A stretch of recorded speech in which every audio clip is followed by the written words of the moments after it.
ஆண்டவருடைய நாமம் மகிமைப்படட்டும்.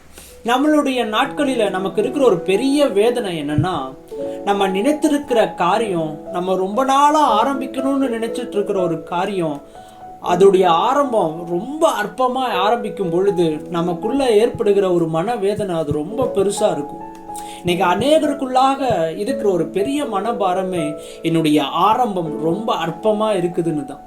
அது நம்மளுடைய வேலையில் இருக்கலாம், நம்மளுடைய படிப்பாக இருக்கலாம், நம்மளுடைய பிஸ்னஸாக இருக்கலாம், ஏதோ ஒரு காரியம் நம்மளுடைய வாழ்க்கையில் இதை நான் ஒரு வேற ஸ்டேஜுக்கு எடுத்துகிட்டு போகணுன்னு நான் ஆசைப்பட்டு நான் அதுக்கான பிளான் எல்லாம் பண்ணி வச்சுருப்பேன். ஆனால் அது ஸ்டார்ட் ஆகும் பொழுது ஆண்டவர் அதை அனுமதிக்கும் போது ரொம்ப அற்பமான ஒரு ஆரம்பமாக இருக்கும். எஸ்தரின் புஸ்தகம் 1, 2, 3, 4வது அதிகாரத்தை வாசித்து பாருங்க.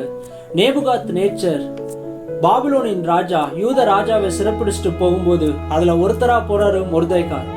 மொர்தெகாய் தன்னுடைய சிறிய தகப்பனாகிய பெண்ணை எடுத்துதான் வளர்க்கிறாரு. அவங்களோட பேர் எஸ்தர். எஸ்தருடைய நாட்களில் பாருங்க, எஸ்தருடைய வாழ்க்கையின் ஆரம்பம் ரொம்ப ரொம்ப அற்பமான ஒரு ஆரம்பம். எஸ்தருக்கு தாயும் கிடையாது, தகப்பனும் கிடையாது. இருந்த ஒரே ஒரு ஆதரவு மொர்தெகாய் மட்டும்தான். அவ்வளோ ஒரு அற்பமான ஒரு ஆரம்பம் தான் எஸ்தருடைய வாழ்க்கையில் இருந்தது. ஆனா ஆண்டவர் அடுத்தடுத்த காரியத்துல எஸ்தரை உயர்த்தினது கொஞ்சம் நஞ்சம் அல்ல. ஆண்டவர் ஒவ்வொரு படியிலும் எஸ்தரை உயர்த்த ஆரம்பித்தார். எஸ்தரின் புஸ்தகம் 2வது அதிகாரத்தை வாசித்து பாருங்க.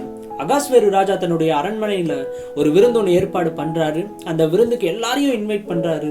ராஜகுமாரத்தி ஆகிய வஸ்தியையும் அந்த விருந்துக்கு இன்வைட் பண்ணும்போது வஸ்தி சொல்லிடுறாங்க, என்னால் வர முடியாதுன்னு சொல்லி. உடனே ராஜாவினுடைய யோசனை எங்க திரும்புதுன்னா வேற ஒரு நபருக்கு திரும்புது. அதோடைய டைரக்ஷனை ராஜா திருப்புறாரு. முதலாவது ஆண்டவர் உங்களுடைய அற்பமான ஆரம்பத்தை எங்க டியூன் பண்ணுவாருன்னா அதோடைய டைரக்ஷனை மாத்துவாரு. எந்த டைரக்ஷன்னா ஆண்டவர் உங்களுக்காக திட்டம் பண்ணி வைத்திருக்கிற காரியத்துல. எஸ்தருக்கு ஆண்டவர் செய்த 2வது காரியம், ராஜாவுக்கு முன்பதாக எஸ்தரை நிப்பாட்டுறாரு. வாசித்து பாருங்கள். எஸ்தர் 4வது அதிகாரம் முழுவதையும். அந்த காலத்துல ராஜாவுக்கு முன்பதாக நிற்கணும்னா அதுக்கு சில ரூல்ஸ் அண்ட் ரெகுலேஷன்ஸ் இருந்தது. ராஜாவுக்கு முன்பதாக இப்போ ஒரு நபர் நிற்கிறாங்கன்னா ராஜாவுடைய செங்கோல் அந்த நபரை பார்த்து நிற்கணும். அப்படி அந்த ராஜாவுடைய செங்கோல் அந்த நபரை பார்த்து நிற்கலன்னா அதே இடத்துல கொண்டு போட்டுருவாங்க. ஆனா எஸ்தர் நிற்கும் பொழுதோ ராஜாவுடைய செங்கோல் எஸ்தரை பார்த்து நின்றது.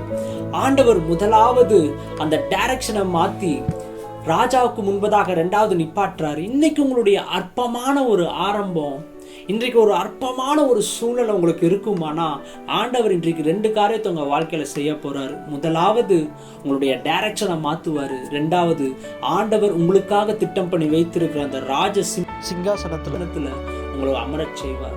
கர்த்தர் உங்களுக்காக யாவையும் செய்து உங்களை உயர்த்த அவர் போதுமானவராய் இருக்கிறார். God bless.